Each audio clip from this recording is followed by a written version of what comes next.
If you feel like people around you don't want you to succeed, or if you are scared that everyone else in life is moving ahead but you are just stuck in one path, let me tell you, you are not alone. I'm 28 right now, and I would be lying if I say I'm not scared about my life. I'm scared of turning 30 in 2 years and still figuring out life, still figuring out what I want and what I don't want. And it's scary. I have done conventional job only for 1 year, and from the age of 23, I have worked on building my own business. Now in this past 5 years, I have learned a lot of things, and there are so many things that I would love to share to my younger self. If I was in my 20s once again, I would really live by these things. I remember that back in those days, I used to think that I'm way too shy. There were so many things that I wanted to do, but I never did. And right now, if I think about it, I feel so stupid. I mean, I feel like I should have done all of those things. So if you're in your early 20s right now and you are trying to build a creator lifestyle, become a creator or an entrepreneur or build something of your own and not work in a conventional job, then this video is for you. You see, everyone around me is either getting married, getting kids, getting promotions, switching careers, switching countries, everything. And here I am sitting in this room recording a YouTube video. What the fuck? While their progress looks like progress, my progress looks like nothing. And I'm not here to cry about it, okay? I'm not here to say that, oh, I wish I had those things. No, I chose this life. I chose not to do a job. I chose to build my own career. And I know the way that I should be measured is a lot different than they should be measured. I don't have a particular job description that keeps on changing. I'm a co-founder of a company, so I have to do marketing, I have to do sales, I have to do product development, I have to do a lot of things. So I don't know if I learn a new thing, is that a promotion? If you are somebody who is exploring, who is creating, who is building something of their own, or who wants to build something of their own, and if you're doing that and you are the only member in your family who is doing something like this, especially and majorly if you're from a middle class Indian family, then you know what I'm talking about, because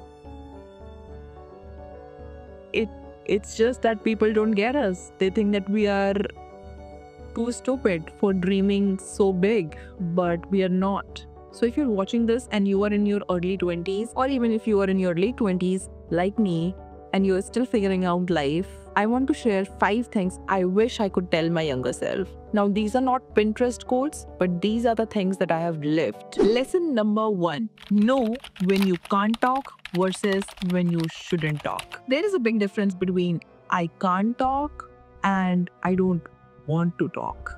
I remember when I was younger, I used to avoid group discussions and everything. So I just thought that I'm an introvert who does not want to talk. But the reality was I couldn't talk. But as I have grown, I have realized that sometimes I just don't want to talk. And it's not for the same reason of being introvert. Okay, maybe I am an introvert, but there are times that I just don't want to talk because I don't want to waste my energy explaining something to someone who just won't get it. For example, I have stopped talking about politics with some of my friends because I'm done wasting my breath on people who are just numb and willfully ignorant. I just don't want to talk to them. So now I just talk to people who I do feel that I do share some kind of, like, talking to them does add value to my life in some way or the other. Otherwise, I just don't. I don't want to. And it's okay if you don't want to. You don't have to talk to everyone for the sake of not being proven as introvert or shy. Fuck it, you are an introvert. Who the fuck cares? Your growth is more important than the fact if you are introvert or extrovert. It does not matter. Lesson number 2, they will mock you until you hit numbers. And this is like a very harsh truth, but it's true. If you're building something, if you're trying to become somebody, people will laugh and there is just no escape to it. It's just how people process things that they don't understand. And their mocking comes in the package of becoming something. So if people are mocking you, it means you're doing something good. So ignore it. Once again, ignore. Lesson number 3. There are some sweet people in your life who are secretly holding you back. This one took me years to learn. Not everyone who is sweet to your face wants you to grow. And some people who might pretend that they are helping you and they want you to succeed, but it comes with the condition that as long as you don't outgrow them. And that is dangerous. They will say things to you like, "Oh, I'm so proud of your work. Oh, I just saw your painting. It's so beautiful." But they will never actually engage with your work. They will not ever like talk about your work to anybody, and they will not really recognize your work as something really valuable. And these people can plant doubts in your head when you are at your most vulnerable state. And when you start distancing yourself from these people, they will become extra sweet to you. It is their fear. It is their fear that now they are fearing that they might actually lose you for good, that now they have started acting extra sweet to you. So don't fall for it as well. You have to be aware. You have to get rid of these people in your life who are stopping your creative growth. And the sooner you do it, the better it is for you. If you just stretch it, if you just think that, okay, I'll just not think about it, you will think about it.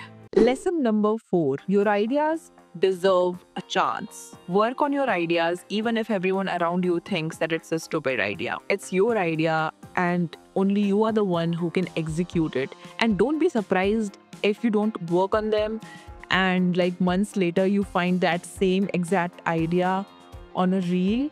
Don't be surprised because, oh my God, this is such an interesting fact. So you don't find the idea finds you. The idea is something like, I don't know, molecules in this air which is just passing by all of us.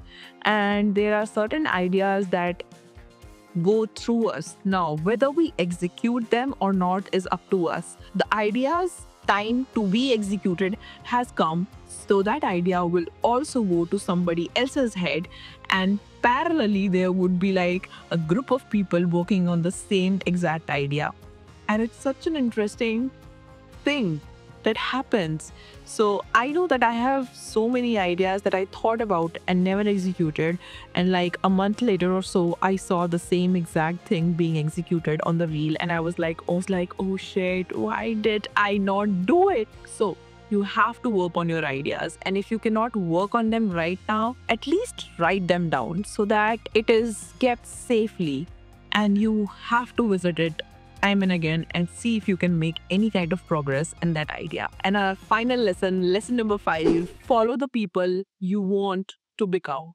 Don't just scroll, curate. Follow people who inspire you from different fields to different passions. Writers, filmmakers, entrepreneurs, musicians, artists, healers, designers, I don't know, whatever you are into, find the best people. And slowly, when you start listening to these people continuously, your subconscious mind will register all of their ideas, and eventually you will become like a amalgamation of all of these people combined plus you, and it will be such a great personality development. Slowly you will start becoming a unique blend of a person with passion, with interest, with things that they want to talk about, with things that they want to build. And you will have so much information inside you. And this is going to take time, by the way. It's not going to happen overnight. But eventually, you are going to become a true version of yourself. Look, maybe people don't want you to succeed the way you imagined. Maybe the support and care that you wanted from everyone is not there. But it's not your problem to fix. Your job is not to convince them. Your job is to keep moving and keep building. This is your life we are talking about. And just because your progress does not look like their progress, it does not mean that you are behind. You are playing a very different game, and your metrics to measure the growth, to measure the progress, is going to be a lot different than theirs. It's not going to be conventional. You have to carve out your own path. You are literally building something of your own, and it does take a lot of patience, a lot of time, and a lot of self belief. Just trust your path, it's working, even if it is quiet. That's it for this video. I'll see you next month.